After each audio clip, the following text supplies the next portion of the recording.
Hey, it's Arvid, and this is the Bootstrapped Founder. This episode is sponsored by Paddle.com. More on that later. As founders, we often find ourselves in situations that test our foresight and adaptability. And this week, I experienced one such moment that served both as kind of a wake-up call and a valuable learning opportunity for me. I think it's a story that highlights the importance of anticipating potential issues in your software business, even when they seem unlikely. And that's the key point, right? These little random things that are probably not going to happen, well, they will happen. So grab a cup of coffee and let me share this cautionary tale with you today.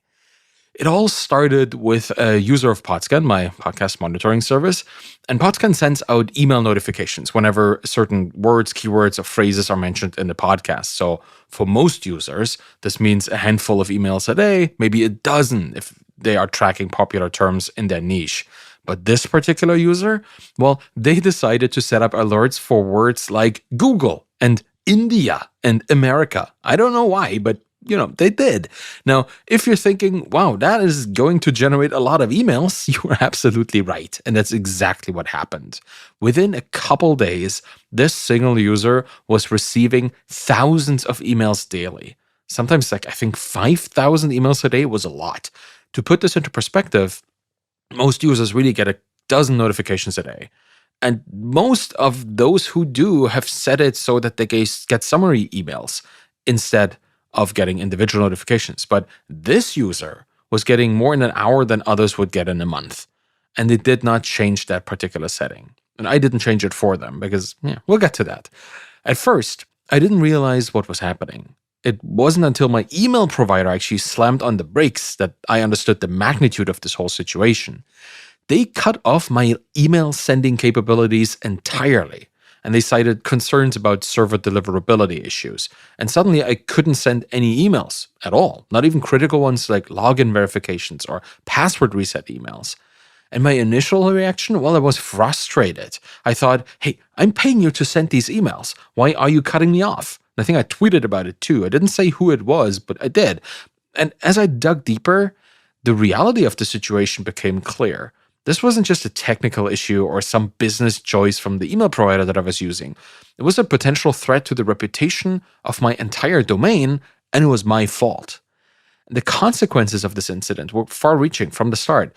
My domain was teetering on the edge of being blacklisted as a spam source because I think the person who got these emails was on Google Mail, like most people are, and Google starts to really look into these things when they happen, right? They immediately notify the network and all of that. And it could have been very, very easy for me to get on the blacklist. Not necessarily, there are multiple different lists, like allow lists, block lists, and there's a yellow list or something which like in between. And I made it on that one, at least for that day. And had I progressed even further, sending more emails, it would have been a real problem. If that had happened, it could have been catastrophic for Podscan. Like imagine building a business that relies on email communication because it's about real-time communication, only to find yourself unable to reach your users. It's a nightmare. And it's a nightmare scenario for any founder if you really want to reach your users and you can't. But here's the kicker. It really was not a malicious attack or anything. It wasn't even intentional misuse by that particular user. It was simply a user who didn't fully grasp the implications of their actions because I didn't communicate them. And it was combined with my oversight in not setting appropriate limits. And this experience forced me to confront an uncomfortable truth. As founders, we are responsible for anticipating and preventing these kind of issues, even when they seem unlikely. It's not enough to build a product that works under ideal conditions. We need to build systems that are resilient to unexpected use cases and potential misuse, intentional or not. And realizing the gravity of this situation, I immediately jumped into action. The first step was damage control. I immediately stopped sending emails for this particular user to prevent further issues with my email provider. And then I switched email providers to ensure that critical business functions like user signups would still continue uninterrupted. And the real work actually came next. I had to implement safeguards to prevent this from happening again. And here's what I did with this particular thing. You might find this interesting just as a consequence of this. I implemented daily email caps. I introduced a daily limit to the number of emails that can be sent to any given account. And by account on Podscan, I mean a team. It could be any number of people, but once this limit is reached for the team, email sending stops for that particular team, all users on that team for the day. I have a daily cap and I have an hourly cap. So the idea is the daily cap is kind of 3 times as high as the hourly cap. So if there is a lot of talk about a particular keyword in any given hour, they still get those emails. And then if it continues for a couple hours and more podcasts are released, they get more emails from that, but they reach the cap, then sending stops. And I also added a clear notification in the UI because people still very much click the link to Podscan in their emails to see more information. So I added a little bar in the UI that informs them that they have reached that daily limit and tells them that they can either do something about that, either ask me to change the limit or change the settings so that they get a daily summary email instead of all these individual emails. And for users who genuinely need higher limits, I introduced options like these summaries, right? They exist for that particular reason. And I highlighted them more in the UI. And for enterprise customers or those on higher tier plans, I just made it possible to set account-specific exceptions to these limits. So there's a baseline limit of, I think, 10 an hour and 25 a day in terms of emails that I send with Podscan. And if somebody really wants more of these emails, well, they can ask me and I can give it to them, or they can just use the webhook feature that I have anyway, where I send the full information of a mention of an alert as a webhook to a certain URL, and then they can dispatch it into, I don't know, a Google Sheet or an email if they want to. But I don't have to send these emails manually or automatically at this point anymore. They can do whatever they want with it. So I give people a lot of options, but they're all based on limiting what I do. Because the thing is, I have no problem sending 50 emails to a particular kind of customer if they want that. But at this point, I have hundreds of customers. Am I going to send 50 emails 100 times? Now that all of a sudden that's 5,000 emails. And first off, that costs me something. Like, emails aren't free. And if I send 5,000 emails and they're all going 80% of them to Google Mail, like some kind of Gmail system anyway, they're going to think, this guy's sending a lot of emails, right? And I was talking to a couple people on Twitter about this. And they were saying Google really tracks engagement with emails to genuinely figure out if it's a scam or if it's just spam emails or something. And engagement is the most important part. And for a notification email, which is transactional, right? It's not a marketing email that people would ignore. It's supposed to notify somebody of something that is going on. For that, I would really, really need a lot of people clicking on it. The idea is for an email to be considered engaged, people have to click on it. Click on some link, open it, open rate, right? That's the idea. They have to open it, click on the email initially, and then click on something in the email ideally. And I think the open rate of a summary email is much higher than of 10 individual emails. But, if somebody really wants to look into every single email, they can do this too. Anyhow, this incident got me thinking about the broader implications for software businesses in general. It's not just about email notifications, right? It's about any action in your system that could potentially be overused or misused. And as founders, we need to approach our products with this mindset of defensive design. This means thinking through potential edge cases all the time and implementing very reasonable limits on all user actions. That's the key. Every single thing that people do, you kind of have to think about, well, when is it too much, right? When does it, as a consequence, cause damage, cause bloating, cause financial problems? When is something that somebody does or that somebody asks my software to do a potential problem? And here are some areas where I think this applies most obviously. I think API requests is the best example for this. Right? You want to limit the number of requests that a user can make in any given time frame because everybody wants to scrape your business. Everybody wants all your data, all the data they can get. And sometimes just a normal API request, when repeated like a 10 or 20 or 1,000 times a second, can really do massive resource damage to your business. People might build an API client for their business that all of a sudden does way more than they wanted it to do because, people are developers, they make mistakes.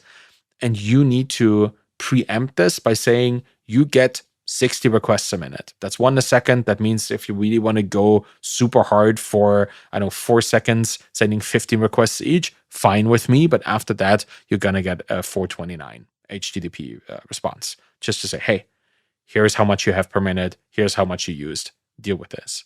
API requests need limit, rate limiting. That's the answer, right? Rate limiting generally is a good answer. And rate limiting does not just happen on APIs, by the way. I just want you to know that if you build a software business where people go to certain routes, like they go to their dashboard, they go to their billing page, they go to their profile, they go to the project that you have, they go to some part of your website, any of these routes should have a rate limit.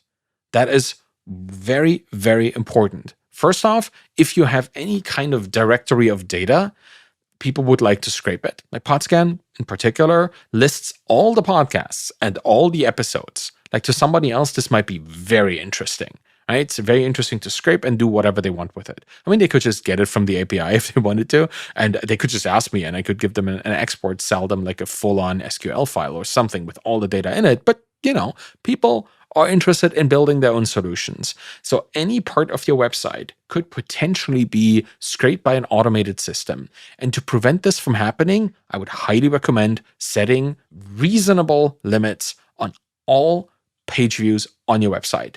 That includes your homepage, your landing page, if you have control over this. Like on a per IP level or on a per, I don't know where you would get it, like per login cookie credential level, always set rate limits. I think I have like 12 requests per minute on most of my websites that I have, like in the dashboard. People are likely to click, and then they are where they need to go.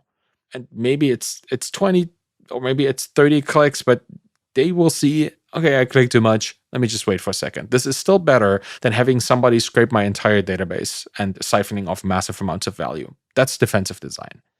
And data storage is also a thing, right? Set caps on how much data a user can store and how many items they can create.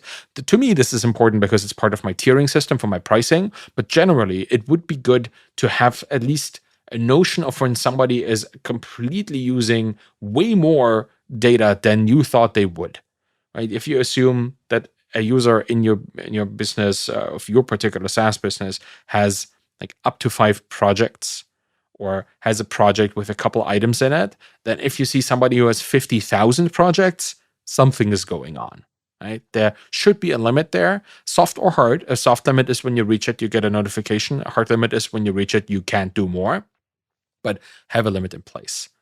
And generally, anything that causes a lot of resource-intense operations, like actions that people take, transcribing an audio file or uploading a video, stuff like that, have a limit on that as well. How many times can it happen? How many times per day? How many times per month, for that matter? How many times per credit that people have on their system?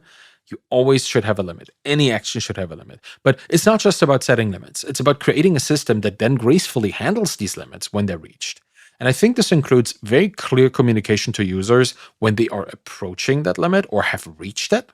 And you should have that very clear in the interface of the software that you create. And if it's an API, you should have these headers, like these kind of headers in the response that indicate where the limit is and how close they are to reaching it, so they can use automated systems to figure out if they need to kind of throttle their requests a little bit. And you should always have alternatives or upgrade paths for users who legitimately need higher limits. Particularly with Podscan, I'm looking for bigger and bigger customers. I'm trying to get into the newsrooms of the world and get into the organizations that deal with a lot of data. They have other requirements. They may be fine with getting hundreds of emails. They may actually need or want these emails. So I need to be able to increase my limits. And when you're done with all of this, you need to implement alerts for the team, for yourself, when limits are consistently being reached, not just once, but every single day or multiple times an hour, because this indicates a need to adjust your whole system, your pricing tiers, or the limits themselves. And one of the trickiest aspects in implementing these safeguards is maintaining a positive user experience in all of this, because you don't want your limits to feel restrictive to the point where they frustrate users or hinder their workflow. And this is where the art of product design comes into play, I believe. I think it's really about how you communicate it. The goal is to make these limits feel natural and reasonable. For example, if instead of just this hard stop when a user reaches a limit, you might implement a kind of cooldown period or offer a click here to extend your limit, kind of one-time extension. Give people a feeling of agency in that moment. but also make it clear that there is a limit and there's a limit for a good reason. I communicate this with Podscan when I just say, hey, I don't want to spam your inbox, which is why we stopped sending you emails. Right. And if people then want to say, no, it's fine, you can spam my inbox, please, they can reach out to us. I have a link there, like contact us for a change or something. So people have agency in that moment. That's very important. And it's crucial to be transparent about the limits. Include them in your documentation, in your onboarding process, in your interface itself, and perhaps even in your marketing materials, where it could be both a thing where people say, okay, they are thinking about the viability of their email sending system. They are thinking about my inbox and not to spam me. That's really nice. I'm going to look into this product. I think this sets clear expectations, and I think it can be positioned as a feature that ensures fair usage and system reliability for all users. And clear expectations are an important thing.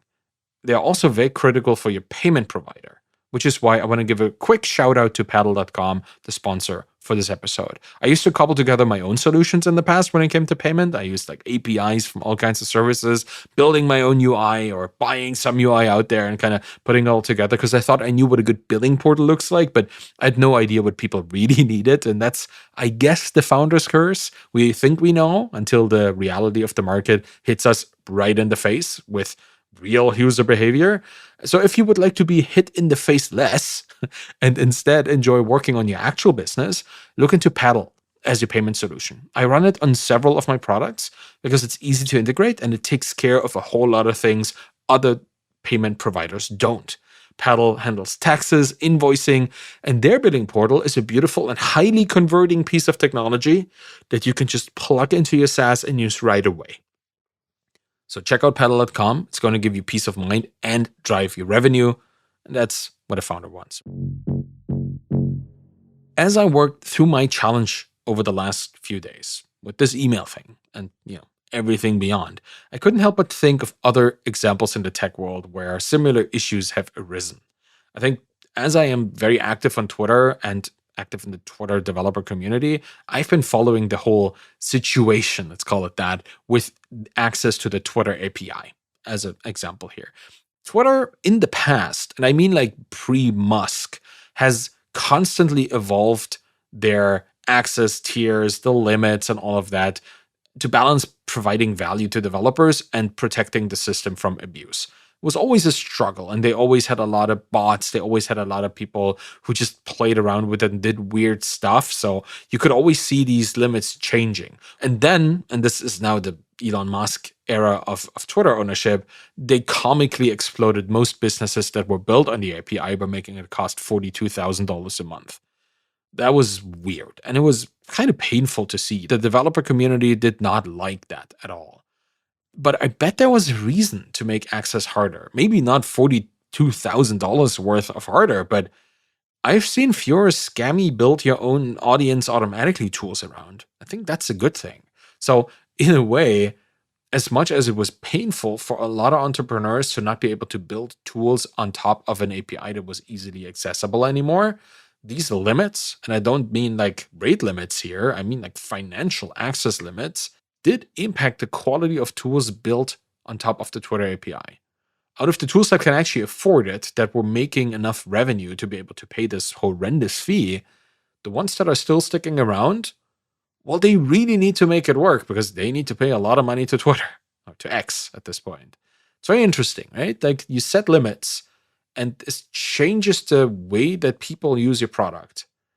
And then you play with the limits and you have an impact on who gets to use your product and how they use it. I think that's really cool. And this is just Twitter, right? Like think about other services like Dropbox out there, how they handle file upload limits when you reach that limit. They just don't cut you off either at that point. I recently got to this point. I think I have a terabyte or more in my Dropbox. They offer a clear upgrade path from early on when you're like 80% in, when you're approaching this limit. They make it very clear that there is a way out and here's how to pay it. I think just those two examples, they make me think about that I'm not alone in facing these challenges, maybe at a wildly different level, but as a community of founders and builders, we can learn from each other's experiences and best practices. And I think this whole story that I'm telling you here about this little problem that I had is one of them. I hope you find some value in understanding, limits. I to think about limits. Yes. And with this incident being stressful and potentially dangerous for my business, it still ultimately led to a lot of positive outcomes, which is also important. I want to stress that, right? There's a challenge, you overcome it, and then you better yourself, and the business gets better as well. I think Podscan is more resilient. I implemented these safeguards, and Podscan now is more robust and better equipped to handle unexpected usage patterns because I have limits in place and I have alerts in place. That's the important part. I also implemented a new notification system for limits, and this has opened up more channels of communications with my users. This little notification bar that I built, well, I built it in a way that it's flexible, that I can display more direct notifications that I want to give to people. And this will lead, and already has led, to better engagement and feedback from people because it's right there, right on top of the screen. I just had no use for it yet up until this point, so I hadn't built it. And now I have it, and now I can use it. Right? It's a benefit for the business altogether. And by segmenting my usage limits across these different plan tiers, I've also created a clearer upgrade path for users who need more capacity. If people are on my essential plan, they want more emails, they want more whatever, I can tell them, hey, your first upgrade is free, because right now I just implemented it, right? They had no choice in this when they signed up for the service. But next time you ask me for this, I would like you to upgrade to the bigger plan. So there's a financial benefit for the business and also more commitment from these people because they know, okay, I'm using it more and more. I'm getting more value out of it. This value is clearly proposed, so I'm going to pay more money for it. I've seen this happen with other features in Podscan several times already, so I'm going to do it with these limits as well. And then finally, I guess, as a founder, this experience has made me more proactive in anticipating potential issues. Not just in Podscan, but in all my future endeavors, right? Whatever I do, I'm going to think about what actions can be taken or what automated actions can be instigated by my users that will cause potential problems for me down the road. Just thinking in edge cases or in consequences is really, really helpful.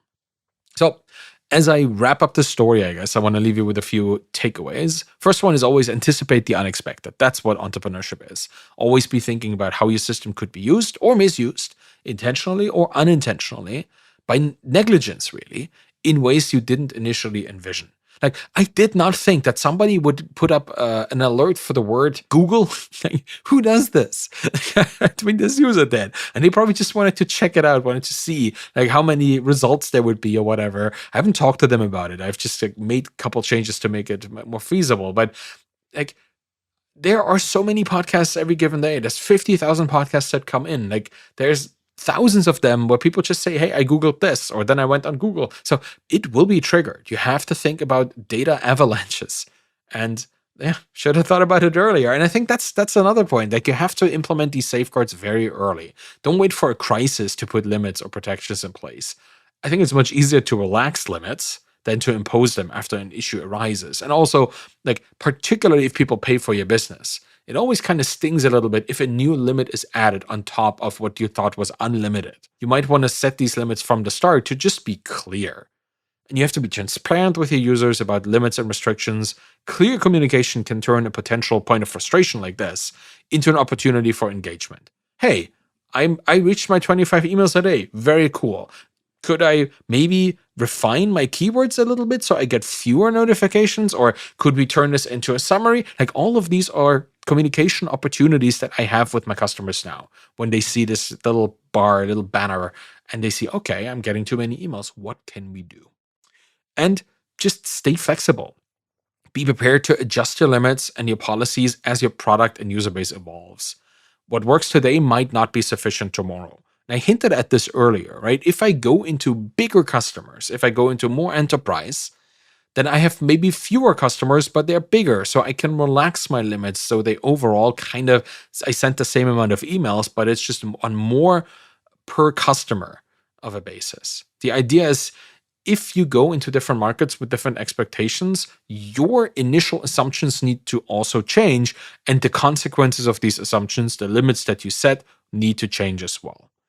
Every obstacle you face in this particular path is an opportunity to make your product and your skills as a founder stronger. So lean into this. Always consider, this didn't work, or this is not going the way I thought. Why is that? And how can I make this more useful to me? Remember, building a successful software business is this continuous learning journey and improvement. You probably have noticed this. Like, I've been talking about my challenges on this podcast for months, and every week there's something new. There's always something. And I embrace it. I embrace these challenges, I learn from them, and I use them to build something even better every single time. As for me, I'm grateful for this experience. It's reminded me of the importance of just staying vigilant and proactive in product development. Think about what other people will do. And who knows, maybe this story will help you avoid a similar pitfall in the future. Keep building, keep learning, and remember, every challenge is an opportunity in disguise. Just think about what people will do, and you will know what to do yourself. And that's it for today.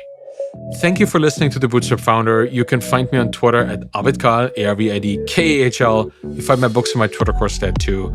And if you want to support me on this show, please tell everyone you know about Podscan.fm and leave a rating and a review by going to ratethispodcast.com/founder. Makes a massive difference if you show up there, because then the podcast will show up in other people's feeds. Any of this will help the show. Thank you so much for listening. Have a wonderful day, and bye-bye.